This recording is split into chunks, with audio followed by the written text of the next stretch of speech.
donc autour d'une conférence que j'espère va être utile pour vous. Voilà, donc je commence tout d'abord par des généralités sur l'inspection sanitaire. C'est quoi une inspection sanitaire d'une manière générale et quel est le but de cette inspection?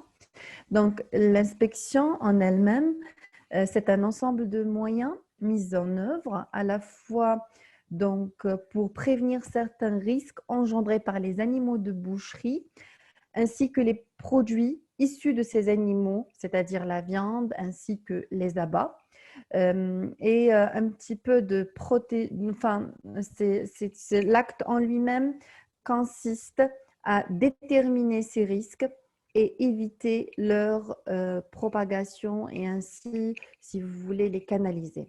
Donc, ainsi, le but de l'inspection sanitaire, c'est de protéger en premier lieu la santé publique humaine.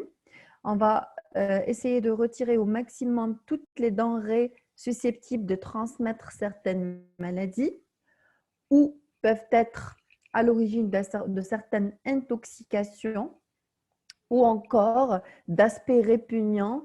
Donc, puisque le souci donc, majeur de la consommation, c'est de présenter une denrée à la fois propre, mais à la fois aussi appréciable par le consommateur.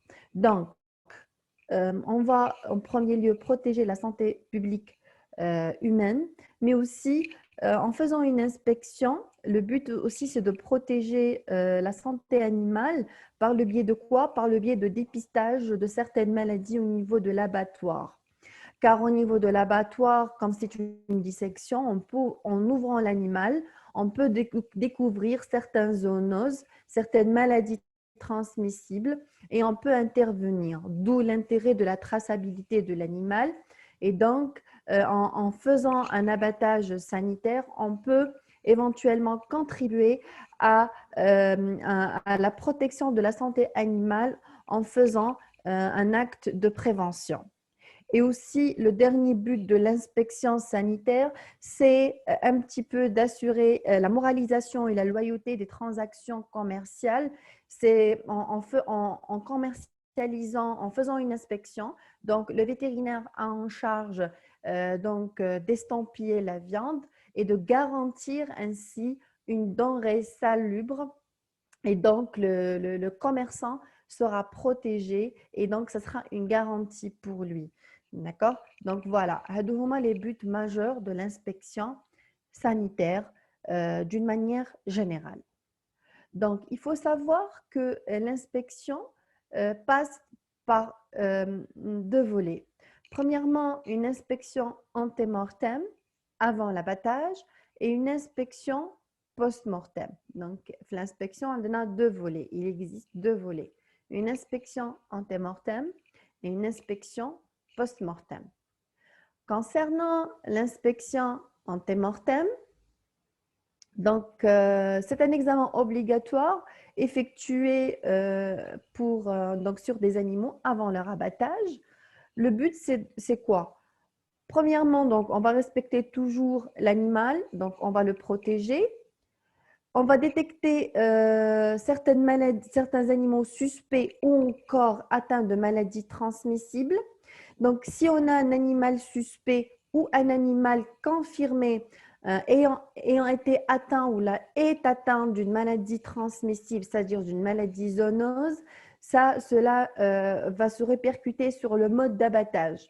Donc, on doit impérativement faire cette inspection ante-mortem pour justement déceler ce genre de cas. Donc, le but aussi de l'inspection ante-mortem, c'est de déterminer ou là, de détecter certains animaux dont la perturbation de l'état général pourrait rendre la viande impropre à la consommation. Donc, il y a certains animaux qui peuvent subir donc, certaines choses qui peuvent rendre la viande insalubre. Et donc, c'est des animaux aussi qui doivent être traités séparément. Et enfin, on va identifier les animaux fatigués, encore les animaux blessés. Donc, les animaux fatigués, par exemple, on peut retarder leur abattage. On va rallonger le temps de repos, le temps que les animaux donc, se reposent bien pour avoir par la suite une viande de meilleure qualité. Car on ne peut pas, si vous voulez, abattre un animal fatigué parce que cela va se répercuter par la suite sur la qualité de la viande. Donc, on peut retarder éventuellement si le vétérinaire inspecteur observe ou la remarque que l'animal est trop fatigué. Il peut donc retarder son abattage et donc lui donner encore plus de temps de repos pour avoir par la suite une viande de meilleure qualité. Donc, l'inspection antemortem, elle est primordiale. Ça va nous permettre de sélectionner les animaux, de déterminer certaines maladies, si elles existent, et donc d'orienter le mode d'abattage. Je dis bien le mode d'abattage. Donc, par la suite, on va voir quels sont donc, les résultats de l'inspection antemortem. Donc, tout d'abord, qui fait l'inspection antemortem? C'est le vétérinaire inspecteur, bien sûr. Quand est-ce qu'on doit faire une inspection antemortem? On doit la faire dans les 24 heures qui suivent l'arrivée de l'animal. C'est-à-dire que l'animal doit arriver à l'abattoir 24 heures avant l'abattage. Il doit subir donc un temps de repos, une diète aussi hydrique. Donc, on va le laisser reposer. Et l'inspection doit se faire après ce repos et juste avant l'abattage. Donc, elle doit impérativement, c'est une inspection antemortem, donc elle doit se faire impérativement avant l'abattage. Elle consiste en quoi ou là, comment fait-on cette inspection antemortem? On doit la faire tout d'abord en examinant les documents sanitaires que l'animal doit être, qu'on doit fournir avec l'animal. Il faut savoir que chaque animal qui arrive à l'abattoir doit être muni d'un certificat d'abattage. IJMRA, c'est le vétérinaire traitant, le vétérinaire qui suit l'élevage, qui doit délivrer un certificat d'abattage. Donc, le vétérinaire inspecteur à l'abattoir doit vérifier tout d'abord ses documents sanitaires, voir si l'animal il est normal, est-ce que c'est un abattage normal ou là un abattage spécial suite à une maladie ou la suite. Donc, on doit avoir tous les détails au niveau de ce certificat. Et donc, d'une part, le vétérinaire inspecteur va tout d'abord examiner ses documents sanitaires et d'autre part, il doit aussi faire un examen clinique. Oui, un examen clinique. Donc, le vétérinaire, avant de permettre l'abattage de l'animal, on doit effectuer un examen clinique. Donc, cet examen clinique va consister en quoi? Donc, c'est un examen général, si vous voulez, rituel, ce qu'on fait d'habitude. Donc, ce qui veut dire, tout d'abord, il faut apprécier l'état général, donc l'état physique, le comportement, l'allure de l'animal, comment l'animal se tient debout. Est-ce qu'il est donc en bonne posture? Est-ce qu'il est abattu? Est-ce qu'il est debout? Voilà, on va apprécier. Est-ce qu'il est par terre? On va essayer de voir un petit peu la dynamique de l'animal. Donc, d'une manière générale. Et on fait également l'examen des grandes fonctions. On va explorer l'appareil respiratoire, voir s'il y a un jetage, un mucus. On va voir aussi le rythme respiratoire de l'animal. Est-ce que le rythme respiratoire est normal? On va voir est-ce qu'il y a des bruits? Est-ce qu'il y a un râle, etc. Est-ce qu'il y a une toux? Donc, on va explorer l'appareil respiratoire. Donc, c'est la sémiologie qu'on fait d'habitude. On va explorer également l'appareil digestif en recherchant d'éventuelles souillures ou traces de diarrhée. On va explorer également l'appareil génital, et ça c'est très important pour les femelles, donc voir d'éventuels écoulements. Explorer également la mamelle, voir si la mamelle est normale, si elle ne présente pas d'infection grave ou de mamite, ou bien présence de pus au niveau de la mamelle, etc. Donc ça aussi, il faut le faire d'une manière très, très, très pointue. On explore également tout, la peau, les fanères, recherche d'éventuels parasites, l'appareil locomoteur, enfin tout l'examen général qu'on fait en sémiologie, donc l'asthme chouffou l'animal d'une manière générale. Et c'est en fonction de cet examen clinique qu'on va orienter notre abattage. Donc, l'abattage, il va se faire en fonction des résultats de l'inspection antemortem. Il va se faire en fonction des résultats donc de l'inspection antémortem. Donc, le premier cas, s'il n'y a aucun problème, donc l'animal est propre à l'abattage sanitaire, donc il va se faire dans des conditions normales, on oriente à l'abattage. On peut avoir un deuxième cas, donc l'animal, il ne présente pas forcément de maladie donc grave ou là, il est propre à l'abattage, mais sous réserve d'une deuxième inspection antémortem. Donc, c'est les animaux affaiblis. Parfois, donc, comme l'animal a besoin de repos, là, a besoin d'examens plus approfondis, ou là. Donc, là, on va laisser l'abattage, on va retarder l'abattage et voir l'état d'évolution. Peut-être c'est le transport qui a été trop lent, peut-être que l'animal a été stressé par le transport, etc. Donc, là, l'animal, on peut le confectionner, on peut le consigner, encore, on va rallonger le temps de repos, on va le laisser par la suite. Un troisième cas, donc pour les animaux propres à l'abattage, mais dans des conditions spéciales. Donc, quand on suspecte une maladie, là, c'est autre chose. Quand on retarde, l'animal est supposé être normal. Quand on suspecte une maladie qu'on n'est pas très, très sûr, on peut proposer un abattage dans des conditions spéciales, ce qu'on appelle un abattage sanitaire, donc des SAS spéciales, donc une chambre spéciale pour l'abattage des animaux suspects lorsqu'on suspecte une maladie fortement transmissible, et cela va se confirmer ou s'infirmer à l'abattage et après ouverture. Donc, c'est des animaux qui vont être abattus dans des conditions spéciales. Dans des conditions spéciales. On peut, troisième issue, donc en faisant l'examen clinique, on peut constater donc une maladie grave, une maladie transmissible. On a c'est la CISI. Donc, on a c'est la CISI pour des raisons de santé publique, de salubrité de la viande.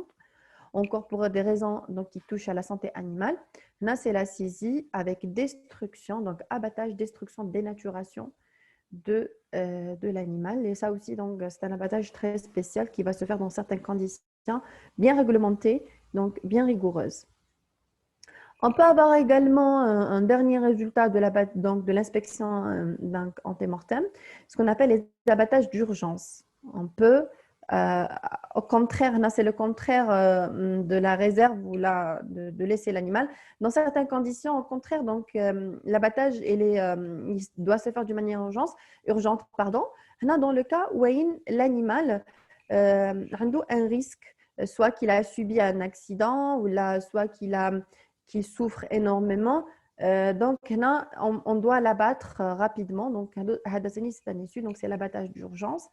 Et en fonction, donc, par exemple, si c'est un accident, c'est une blessure ou là, on doit faire l'abattage d'urgence.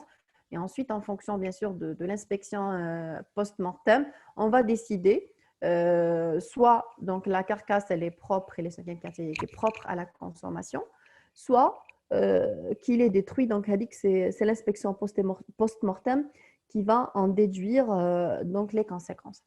Donc, récapitulant concernant l'inspection antémortem, donc elle doit se faire 24 heures après l'arrivée des animaux, en faisant l'examen clinique complet de l'état général et l'examen aussi des grandes fonctions, et à l'issue duquel donc, on va décider de l'abattage ou non, du type d'abattage également des animaux. Voilà. Donc, concernant le deuxième volet de l'inspection, il y a l'inspection post-mortem.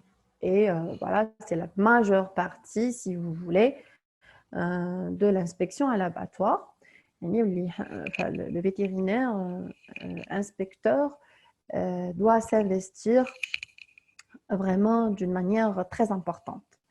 Donc, le principe, c'est quoi? C'est un ensemble d'éléments constitutifs de la carcasse. Donc, c'est l'ensemble des éléments constitutifs qui doivent faire l'objet de l'inspection sanitaire, c'est-à-dire la carcasse, le cinquième quartier et le sang compris. On doit tout inspecter. Donc, on doit inspecter l'animal de la tête aux pieds, y compris le sang. Donc, pourquoi? Afin de déceler d'éventuelles anomalies ou la lésion et altération.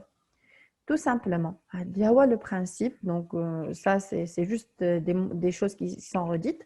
Mais c'est ça, donc c'est faire un examen complet de toute la carcasse, de la tête aux pieds en passant par le sang, afin de rechercher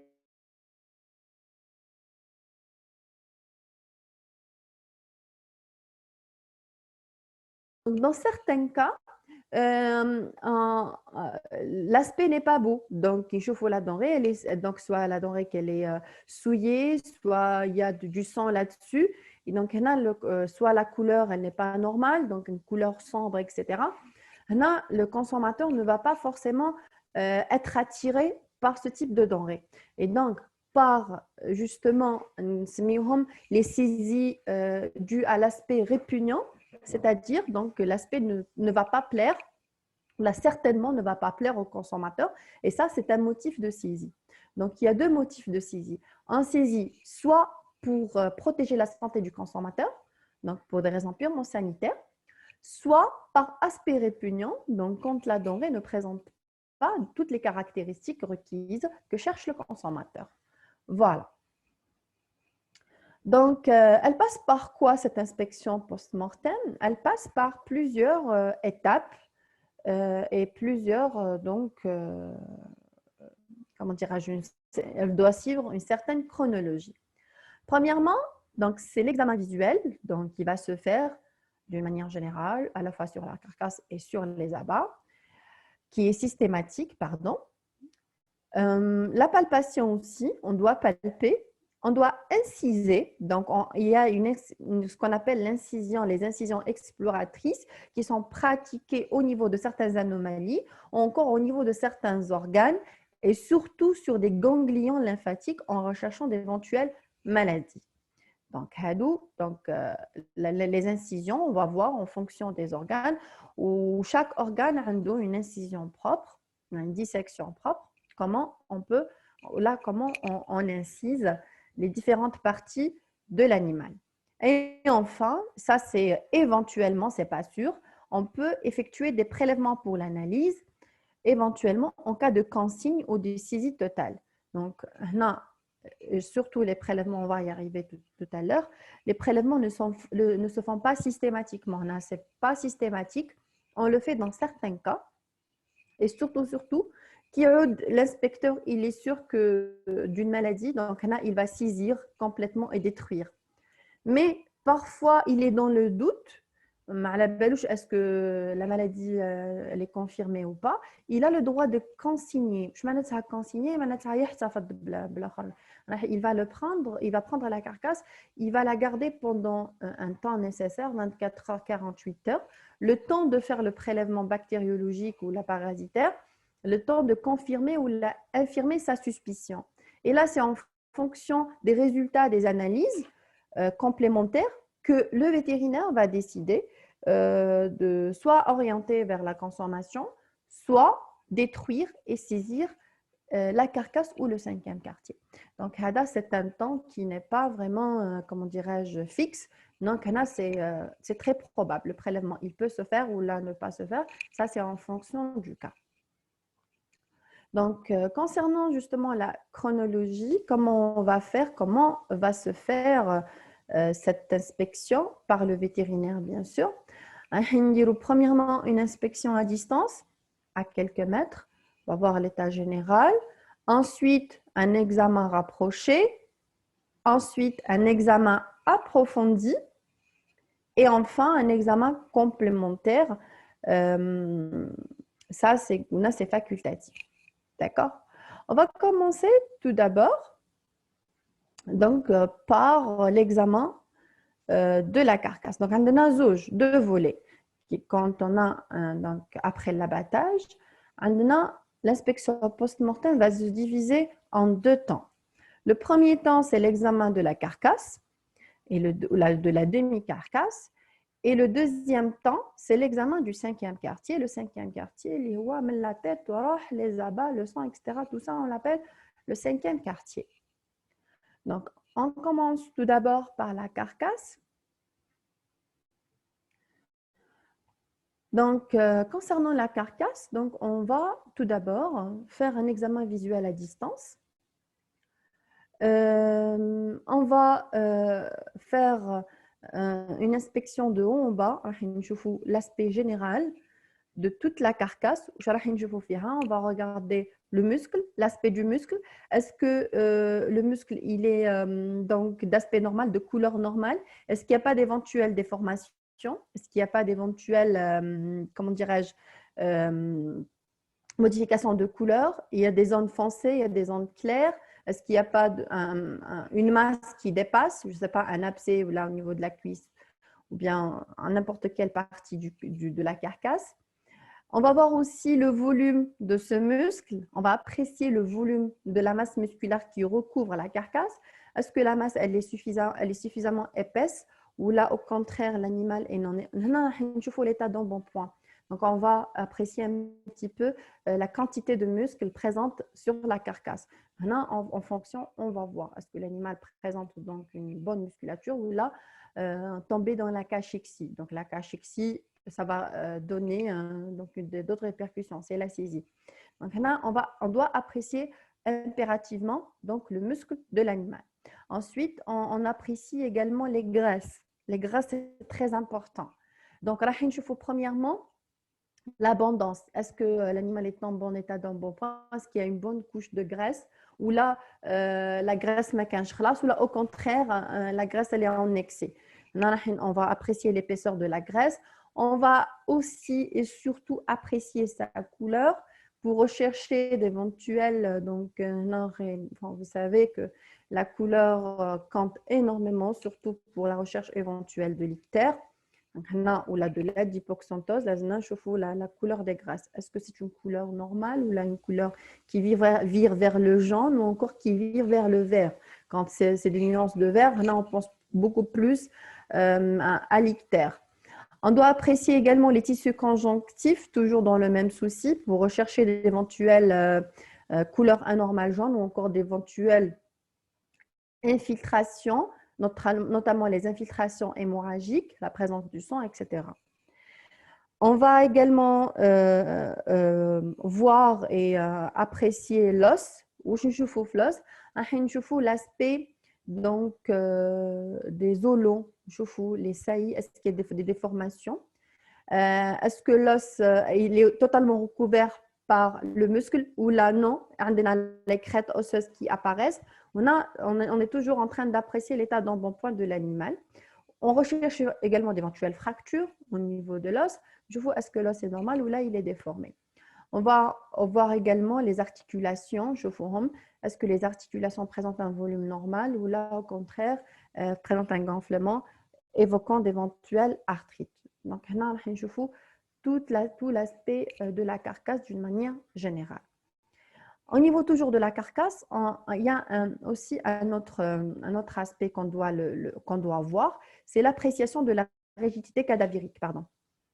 C'est l'appréciation de la rigidité cadavérique. La rigidité cadavérique, vous savez que après la mort, donc il y a un processus normal qui se met en place juste après l'arrêt de la circulation sanguine. Donc la viande va tomber, on va assister à une transformation où là le passage du muscle vers la viande, du muscle vers la viande. Un muscle, une viande. Cette transformation requiert كاين فيها des détails كامل هذه وحدها لازمها une conférence. Donc les étapes, donc elles commencent juste après la saignée, où elles diffèrent en fonction de l'espèce. Qui m'a pas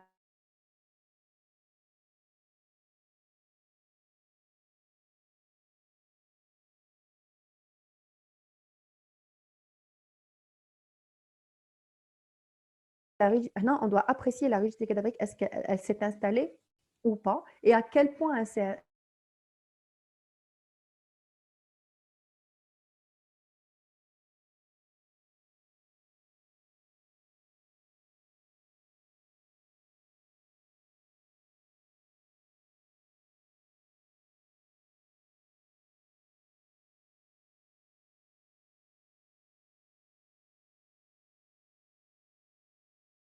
tardive va m'indiquer d'autres anomalies. On a plusieurs types qui m'ont goûté comme on ne peut pas rentrer trop dans les détails, c'est soit une viande fiévreuse, soit une viande surmenée. Et donc, non, ça va nous indiquer ou nous évoquer certains types de viande qui pourraient être anormales ou impropres à la consommation. Donc, voici donc une carcasse, un aspect externe. Donc, voilà, on peut observer d'une manière générale tout le muscle, l'épaisseur, la matière grasse, les saillies osseuses. Donc, les crêtes osseuses, on va les voir qui sont bien recouvertes de viande et de graisse. Même de l'intérieur,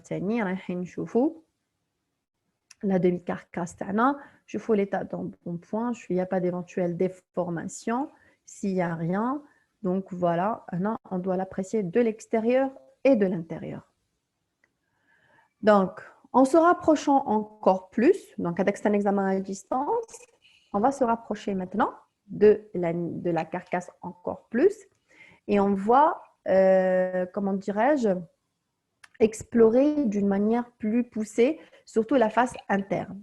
La face externe, la face interne, qu'est-ce qu'on va apprécier de plus? On va apprécier le bassin. On va voir donc les grasses intrapelviennes, si elles sont bien présentes. On va voir la cavité abdominale, notamment les séroses du péritoine, voir si la couleur est normale, s'il n'y a pas d'hémorragie, s'il n'y a pas de congestion, s'il n'y a pas de couleur jaune. Je fais également les reins qui doivent rester toujours sur place, mais avec les autres abats. Donc, je fais les reins, les graisses périrénales et surtout le bassinet. Je fais le bassinet qui est normalement systématiquement exploré. De l'intérieur également, on va voir le diaphragme. Je fais l'aspect le muscle, est-ce qu'il est normal ou pas. La cavité thoracique. Et on va également explorer la plaie de la saignée. Est-ce que c'est une saignée qui a été complète, normale ou pas? Et donc, on va voir un examen très, très rapproché de la carcasse de l'intérieur. Donc, tout ce qu'il y a à voir. Et surtout, la face interne, l'examen rapproché va me permettre de quoi? Va me permettre de faire quoi, pardon? Va me permettre d'effectuer le diagnostic. Donc, les diagnostics, c'est quoi? C'est la détermination tout simplement de l'espèce, du sexe et de l'âge de l'animal à partir de la carcasse et de la tête de l'animal. Et pourquoi je dois le faire? Je dois, en tant que vétérinaire inspecteur, effectuer cette diagnose parce que des fois, c'est pas le même vétérinaire. Donc, des fois, il y a des vétérinaires qui se chargent de l'inspection antémortem et d'autres de l'inspection post-mortem. Pour compléter le travail, je dois déterminer donc l'espèce d'une manière générale. On a fait les diagnoses. Également, il faut une autre conférence pour donner des détails. En Idawa, nous dirons les diagnoses, les grandes espèces entre les équidés et les bovins, mâles et femelles, et les petits animaux, là, le petit ruminant, c'est entre la chèvre et les ovins. Et pourquoi je dois faire cette diagnose?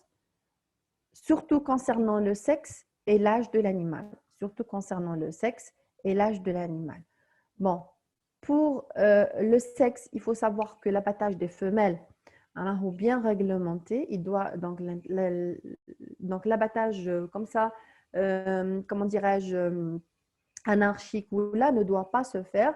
Donc l'abattage des femelles, c'est un abattage très réglementé. C'est uniquement les femelles de réforme qu'on peut donc orienter à l'abattage. D'autres cas, c'est des fraudes. Donc, elle a dit les amis, surtout entre les ovins ou même entre les bovins, il faut savoir différencier entre un mâle et une femelle. Donc, quand on délivre une femelle à l'autre, ça c'est une fraude. Et où la loi, elle punit donc concernant l'abattage des femelles. Hadi d'un cas, donc concernant le sexe. Et concernant l'âge, donc l'âge, c'est très important.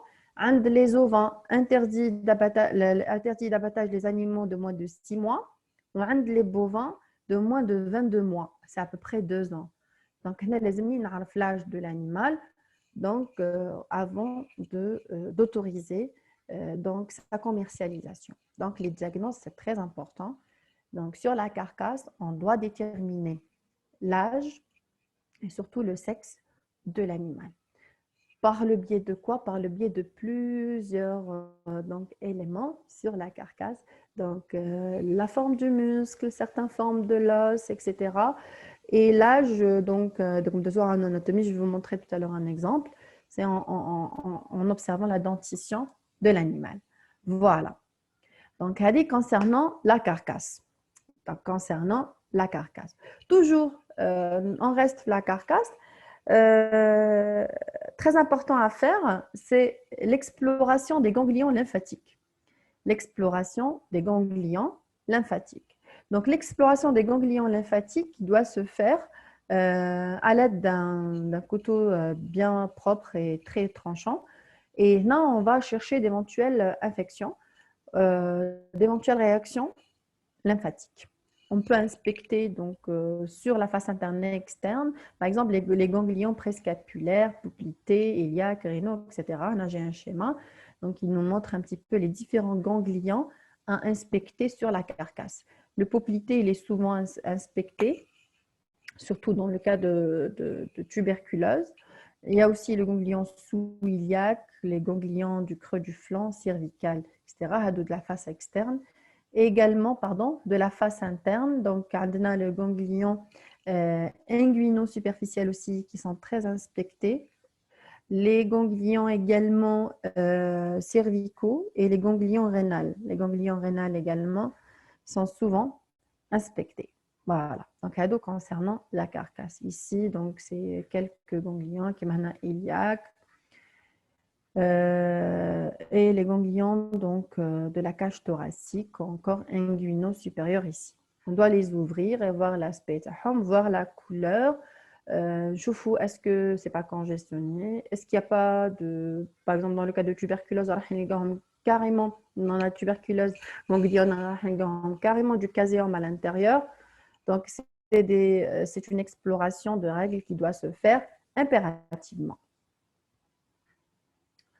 Donc, elle dit concernant la carcasse. Donc, la carcasse, la face externe, interne, on va effectuer donc éventuellement une diagnose et on va explorer les ganglions. Concernant maintenant le cinquième quartier. Donc, le cinquième quartier, les gounams, la tête, les abats, etc. Commence donc l'examen du cinquième quartier.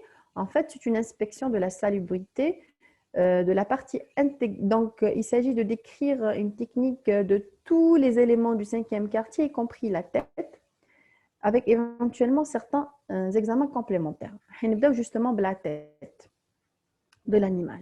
Donc un par un, je vais vous donner la tête et ensuite les organes les plus inspectés ou la manière dont on inspecte chaque organe. Donc, pour la tête, on effectue tout d'abord les diagnoses sur la tête entière pour déterminer l'espèce. Bon, c'est facile hein, d'avoir la tête de l'animal, donc c'est très facile de l'identifier. Et surtout, c'est l'identification de l'âge qui nous intéresse en inspectant la tête. On fait un examen macroscopique, donc visuel de la face externe des muscles, de l'os, de la graisse, donc aspect, couleur, etc.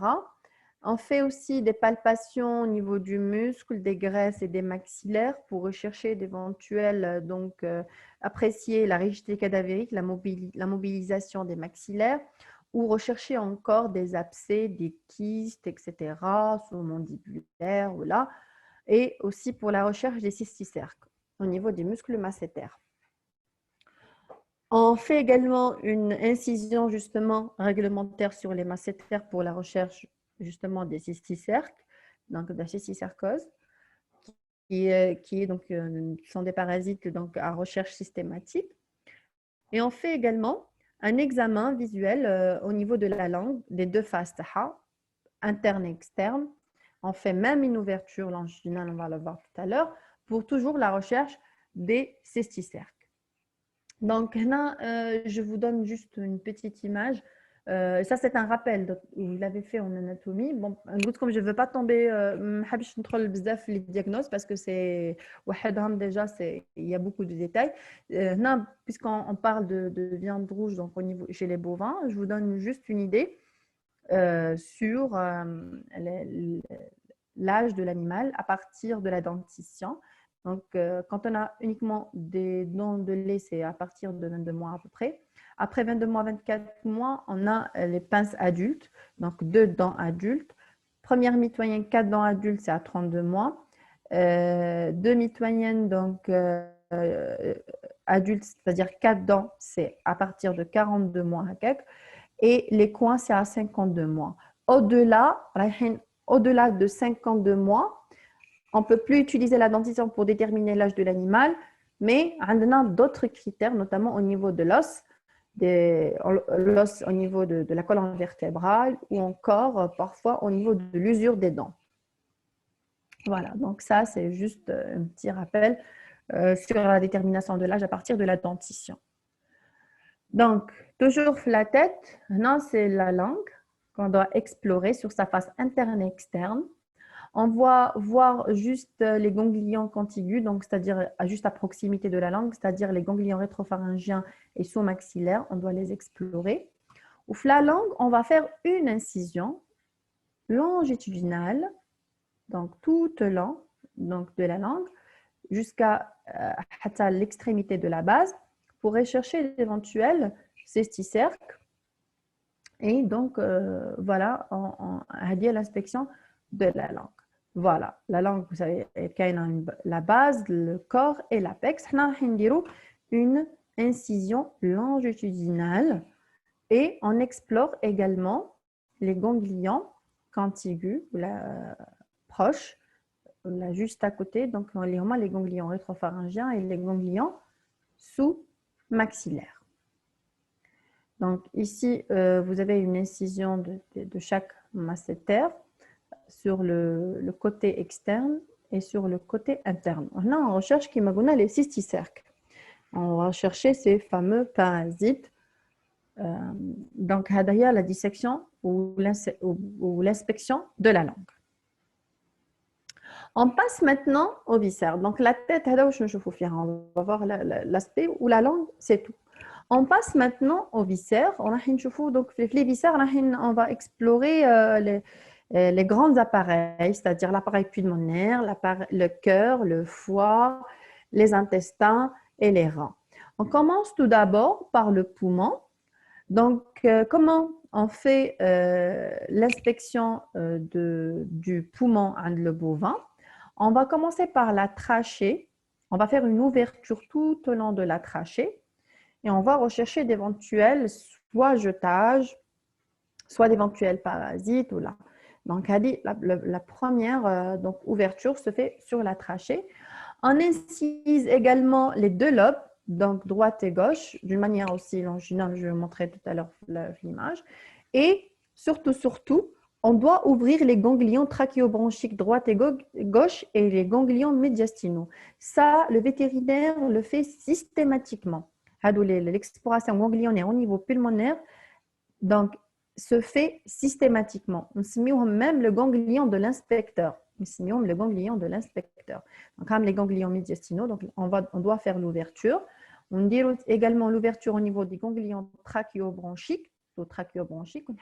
Là, c'est pour la recherche éventuelle de la tuberculose. C'est là pour la recherche. Donc, c'est les premiers ganglions qui sont touchés lors de tuberculose et on doit systématiquement donc faire leur exploration. Les ganglions de l'inspecteur. Ensuite, donc, concernant les incisions, on fait une incision sur la trachée, une incision au niveau du lobe droit et une incision au niveau du lobe gauche. Une incision sur le lobe droit et une incision sur le lobe gauche. On va ouvrir.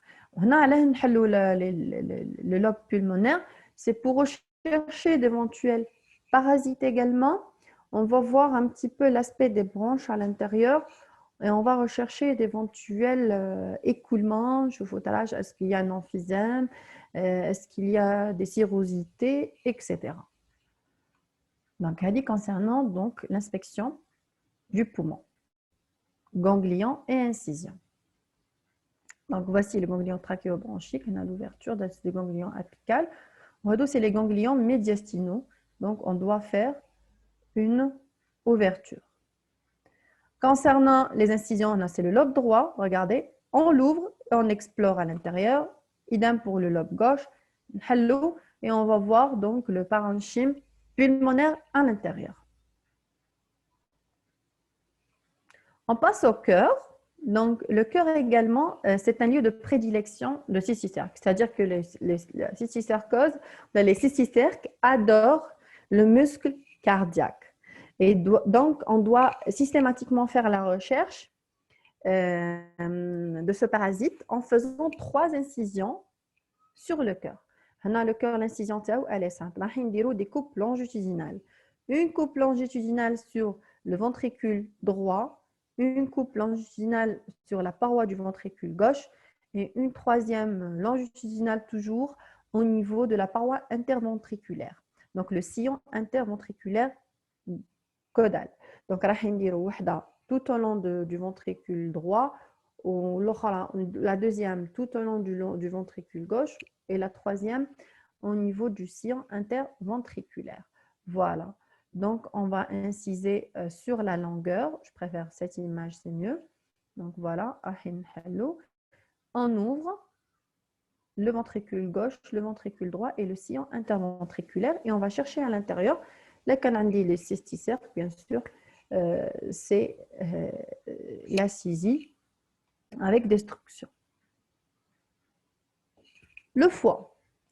Donc, pour le foie, il faut tout d'abord explorer le foie de l'extérieur, rechercher d'éventuelles déformations, déceler d'éventuels abcès, kystes édatiques, kystes parasitaires, et surtout les lésions de dystomatose, la douve. Donc, la douve qui est systématiquement recherchée sur le foie. Donc, il faut tout d'abord l'aspect externe du foie, parce que des fois, les abcès là, mais loin de l'extérieur. Donc, on va voir. On va apprécier également sa couleur, voir si la couleur elle est congestionnée ou encore elle est dégénérée. Donc, on a une couleur plus claire. On recherche d'éventuelles stéatoses ou là, une dégénérescence. Et ensuite, on passe toujours aux incisions. Pour les incisions, on a donc des incisions qui vont se faire perpendiculairement aux grands axes de la face interne, au niveau de la bifurcation des gros vaisseaux des canaux biliaires, pour la recherche de la douve. Et une autre incision à la base du lobule de Spiegel. Et je vais vous montrer ça dans l'image, c'est mieux. Donc, je vais couper là où se trouvent les canaux biliaires. D'accord? Je vais couper en deux là où se situe. Donc, c'est la face viscérale. Et je vais couper là où je trouve les gros canaux biliaires parce que la douve, elle va se loger ici. On va rechercher la douve ici. On a une autre coupe qui va se faire à la base du lobule de Spiegel également. Et on va également faire une incision au niveau des ganglions, notamment les ganglions pancréatiques ou encore les ganglions sushépatiques, pour rechercher d'éventuels abcès ou d'éventuelles réactions du foie. Donc, l'examen du foie aussi, il est très important. Ça nous permet d'une part de rechercher certaines maladies parasitaires, mais aussi certaines maladies infectieuses. Voilà, donc 2 incisions, une sur les gros canaux au niveau à la face viscérale, donc là où se trouvent les gros canaux biliaires, ou l'autre au niveau de la base du lobule de Spiegel. Donc voilà, regardez, c'est au niveau des gros canaux biliaires et on recherche. Là, c'est la base des lobules de Spiegel. Là, c'est le ganglion pancréatique qui est incisé. Là, c'est le ganglion sushépatique. Donc, on doit le faire lors de l'inspection du foie. Concernant maintenant les autres organes, tels que la rate, pour la rate, donc, on a des ganglions lymphatiques, mais elle doit être inspectée systématiquement. Pourquoi? Parce que c'est un organe réactionnel. Vous savez, c'est un organe qui a un rôle lymphatique et un rôle immunitaire très important. Il est réactionnel dans le cas d'infection. Et donc, ça va nous permettre d'avoir une idée, si vous voulez, lors d'infection. Et surtout pour la recherche du charbon bactéridien au cours duquel donc, la rate va être énorme et de couleur très foncée. Donc, concernant la rate, on doit également l'explorer. Pour le rein, on va à la fois inspecter les ganglions rénales, donc ils doivent être recherchés et incisés, et aussi le rein. راح نشوفوا la graisse périrénale, mais aussi une incision exploratrice du parenchyme, du bassinet, pour la recherche éventuelle de l'ictère. Donc, dans le cours de l'ictère, le bassinet va se colorer en jaune, et donc, c'est une inspection systématique au niveau rénal. Donc, on ouvre le rein, on chauffe l'état, on va voir, on va apprécier la couleur. Concernant les réservoirs digestifs, donc le rumen, etc., on va examiner tous les viscères et rechercher donc à la fois les réservoirs et à la fois aussi les intestins. On va voir de l'extérieur et de l'intérieur, voir le contenu également, avant et après donc avoir vidé le contenu. On chauffe l'aspect des muqueuses, rechercher d'éventuelles inflammations, d'éventuelles, bien sûr, congestions. On incise et on observe également, on explore les ganglions du rumen, du réseau encore de la caillette, donc les ganglions gastriques, mais aussi on explore aussi très très bien le mésentère. Je fais les ganglions mésentériques, il faut les palper et les inciser. Donc, pour rechercher d'éventuelles infections, je vous le péritoine, je vous surtout s'il y a réaction dans le cas d'infection. Quand il y a une inflammation généralisée, c'est la saisie totale. Donc, il faut faire très attention et explorer minutieusement donc, les ganglions mésentériques, le mésentère et les intestins. Voilà, donc là, c'est les fameux ganglions gastriques, etc., le cardia. Donc là, il faut faire toute incision nécessaire. On ne va pas inciser tous les ganglions, hein. Donc on va prendre quelques-uns, on va les explorer. On chauffe en fonction de l'aspect externe. Le volume également est indicateur, hein. Je fais le volume normal, ce n'est pas la peine d'ouvrir. Mais si on y a un ganglion réactionnel, il vaut mieux l'ouvrir et observer à l'intérieur. Donc, concernant donc l'inspection du 5e quartier, le dernier volet de l'inspection sanitaire, c'est l'examen bactériologique ou l'examen complémentaire. Donc, le but, c'est d'assurer la salubrité de la viande.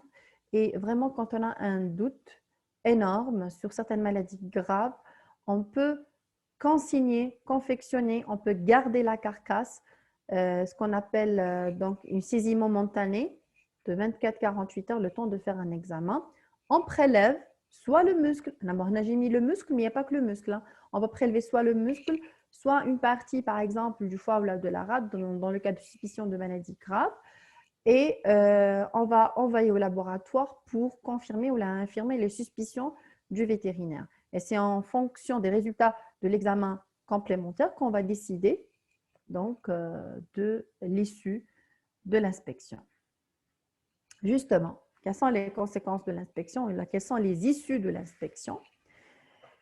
Je me répète, donc quand il n'y a aucun problème, donc la carcasse elle est en bon état, l'animal est en bon état, donc les abats également, c'est l'estampillage, donc on va estampiller et orienter vers la consommation, et ça c'est une apposition donc sur la marque de viande sanitaire attestant la conformité de la denrée aux normes sanitaires. Donc en faisant un estampillage, c'est-à-dire je dis et je confirme la viande, je prends ma responsabilité, la viande, elle est propre à la consommation. J'oriente vers la consommation. Deuxième issue de l'inspection, c'est les consignes, c'est-à-dire interdiction mais temporaire de la commercialisation afin de compléter l'inspection et de prendre une décision par le biais d'examens complémentaires, etc. Soit le dernier issue, donc il y a trois issues, hein. Soit c'est la saisie, quand on confirme une lésion ou une maladie, c'est la saisie, c'est le retrait définitif de la consommation humaine de ces denrées, et bien sûr la dénaturation et la destruction de la carcasse ou des abats. Ça dépend de la partie donc, qui a été saisie. Donc on peut saisir soit toute la carcasse plus donc, le 5e quartier. On peut saisir soit une partie du foie ou du poumon, une partie du 5e quartier. Et dans les deux cas, donc, la saisie donc, veut dire forcément le retrait définitif, et il faut dénaturer et détruire selon les normes toujours. donc la denrée confectionnée. Pour donc, la manière de destruction, il y a plusieurs manières. C'est l'incinération, la dénaturation à la chaux. Donc, c'est ce qui se font donc, le plus souvent. Donc, un récapitulatif de l'inspection post-mortem. Donc, en inspection post-mortem, c'est soit donc inspection rapide et quand il n'y a pas de problème, donc on va orienter vers la chambre froide et on oriente vers la consommation, soit un isolement de carcasse suspecte et on fait une inspection, donc un examen complémentaire.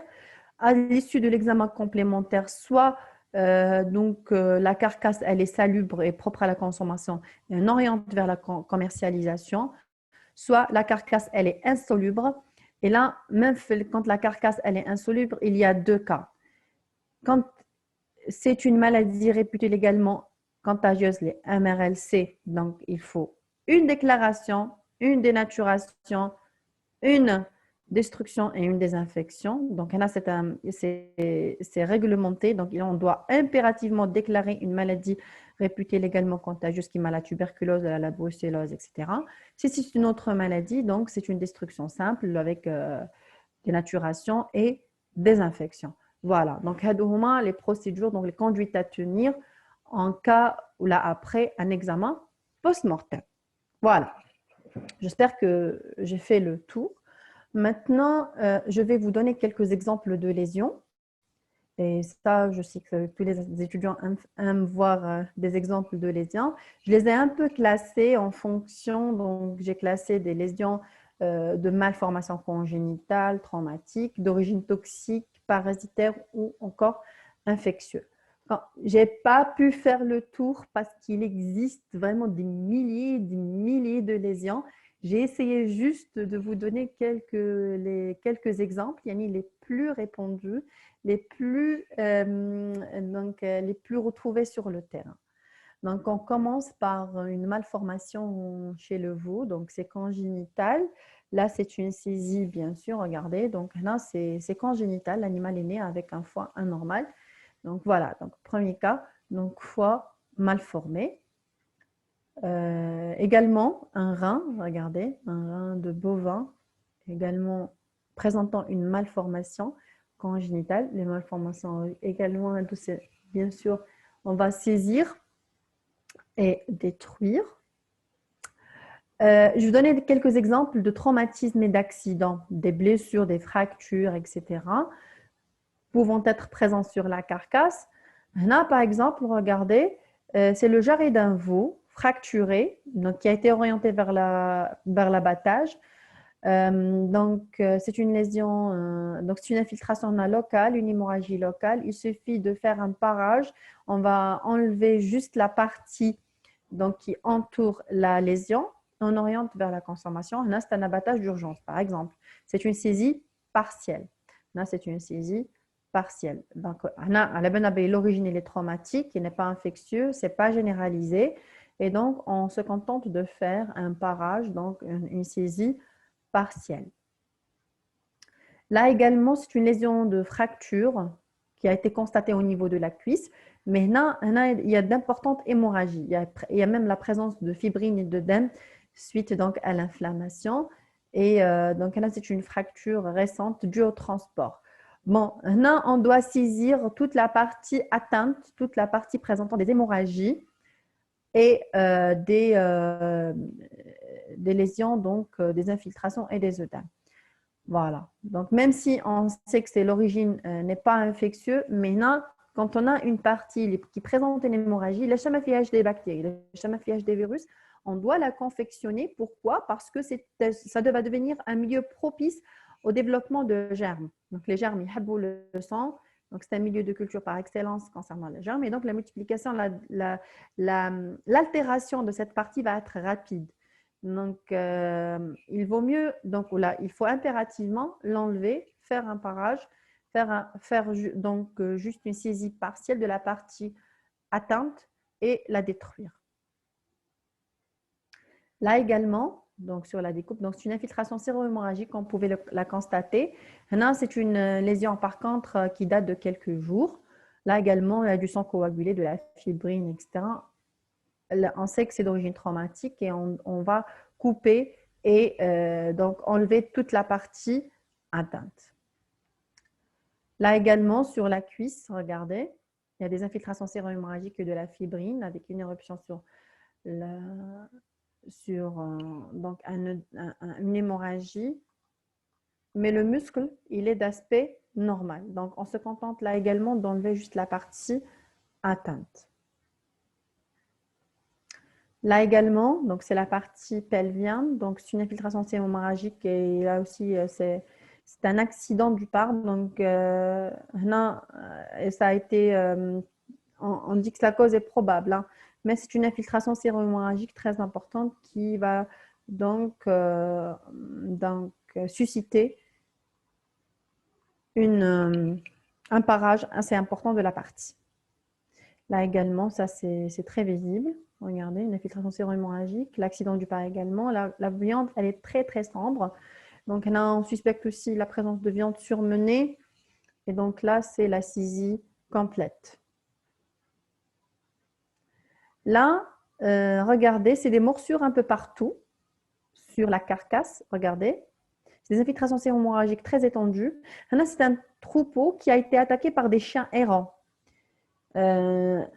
Là, quand on sait à la banange ça, donc c'est l'abattage spécifique avec destruction, sans chercher à comprendre. Donc c'est l'abattage et avec destruction totale.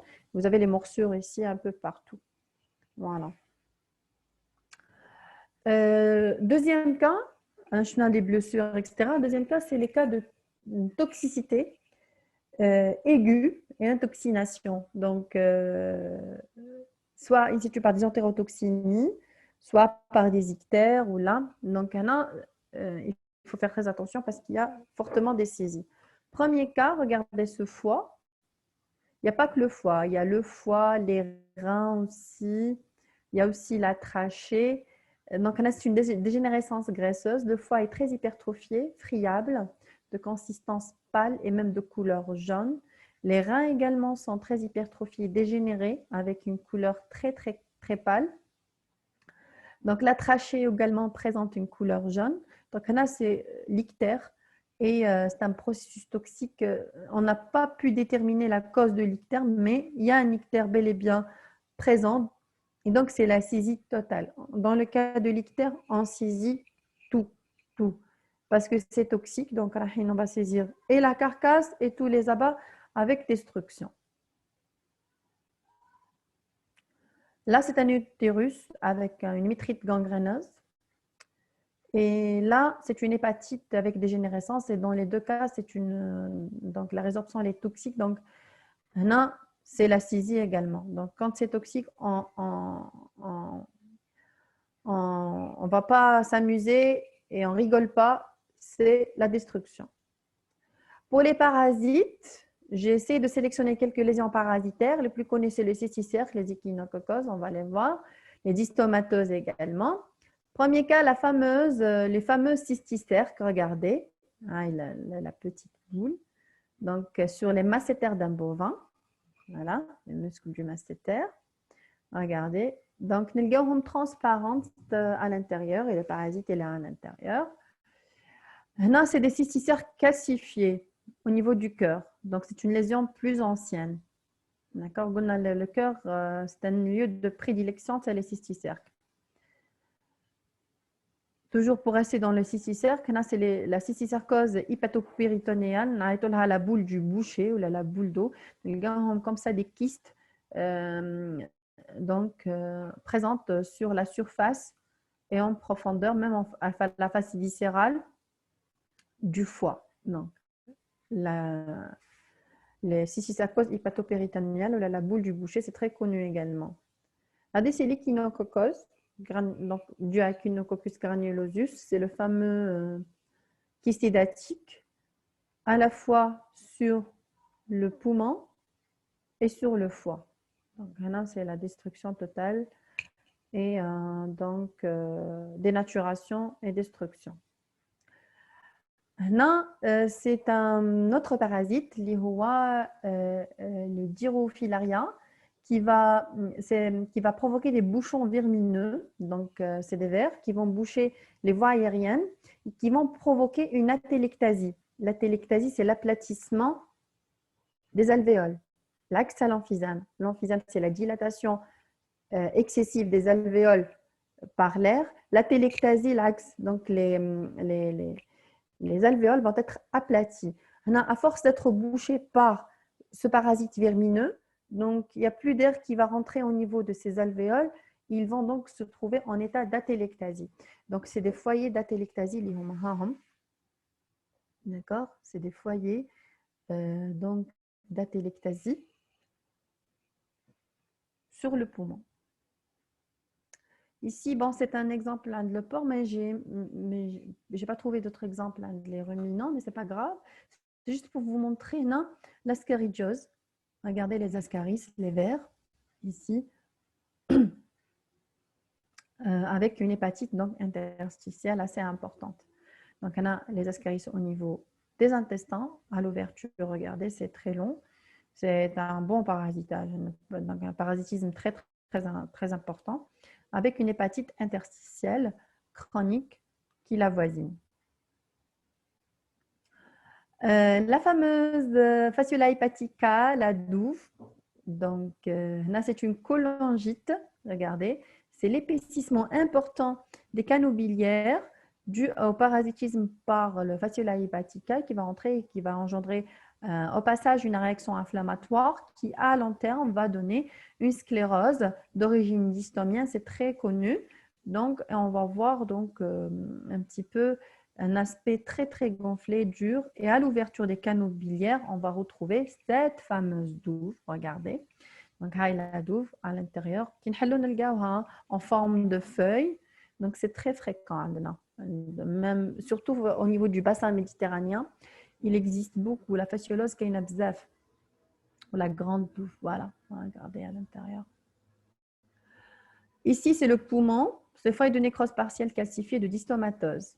Donc là, c'est la dystomatose qui a donné donc, ce fameux foyer de nécrose qui est calcifié. Pour les maladies d'origine infectieuse, les maladies bactériennes, donc les plus répandues, là, c'est la tuberculose, la brucellose, malheureusement, qui existe encore chez nous, et c'est des maladies qui sont transmissibles à l'homme. Il y a parfois aussi la salmonellose et le charbon, donc ça, c'est des maladies très redoutées, il faut rechercher systématiquement.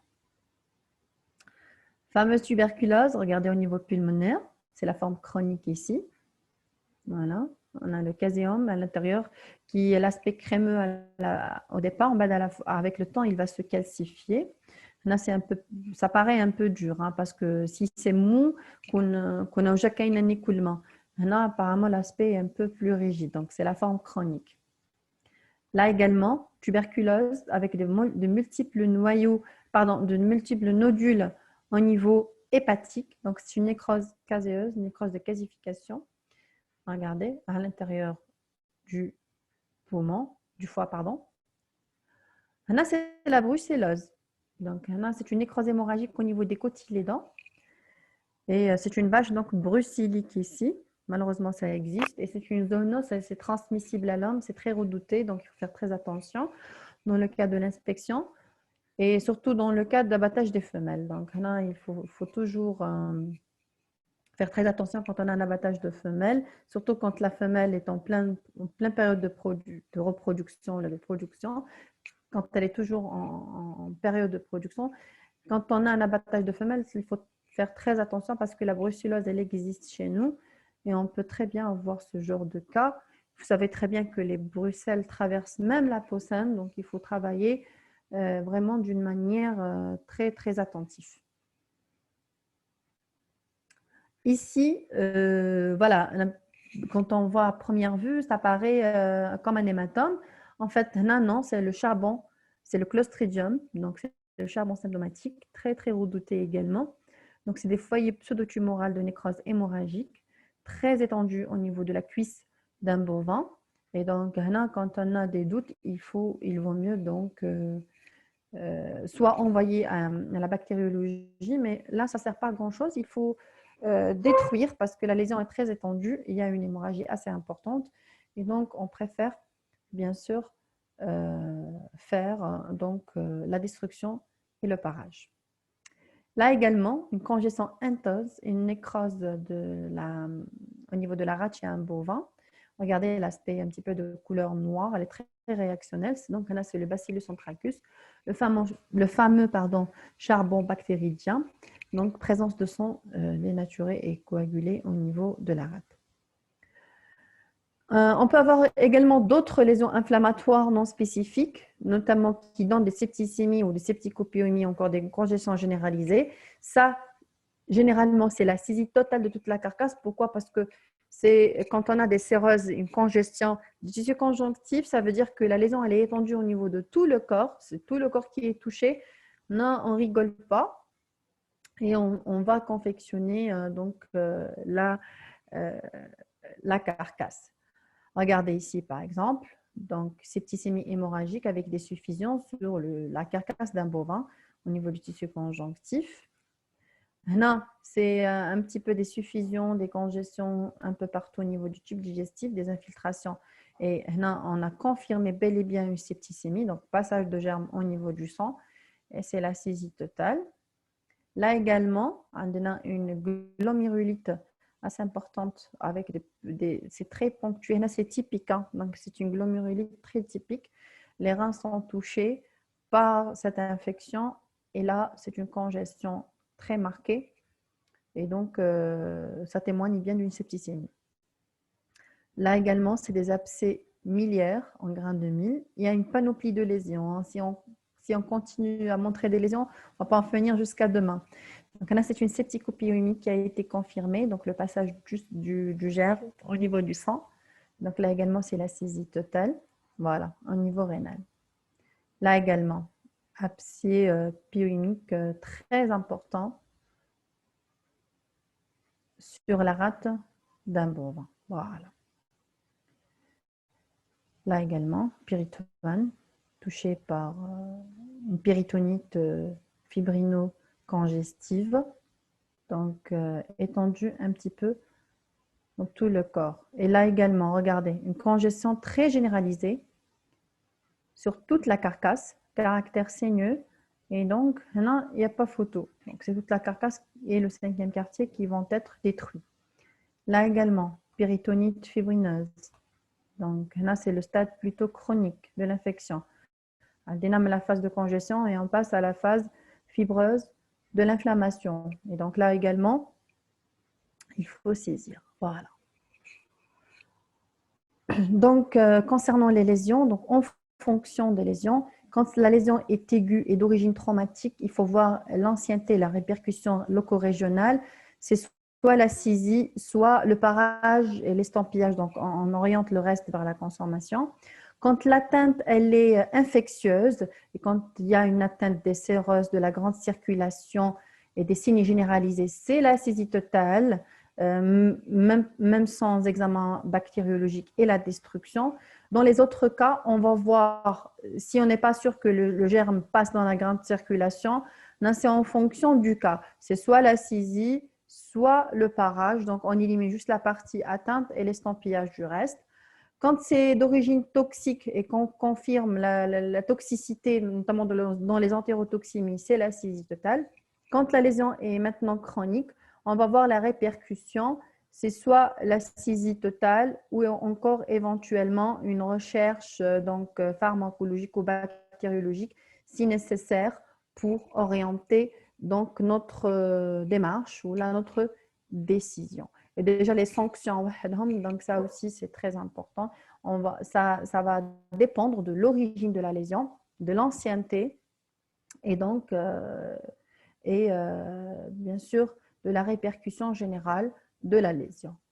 Voilà, voilà, c'est bon, j'ai terminé. J'espère que ça a été clair. Maintenant, j'ouvre un petit peu le... Donc, j'attends un petit peu vos questions. Est-ce que c'est clair, c'est pas clair? Oui, madame, c'était vraiment clair. J'espère que j'ai fait le tour parce que l'inspection, croyez-moi que c'est pas facile parce qu'il y a beaucoup, beaucoup, beaucoup de choses à montrer, beaucoup de choses. Déjà, je sais pas combien de temps j'ai pris.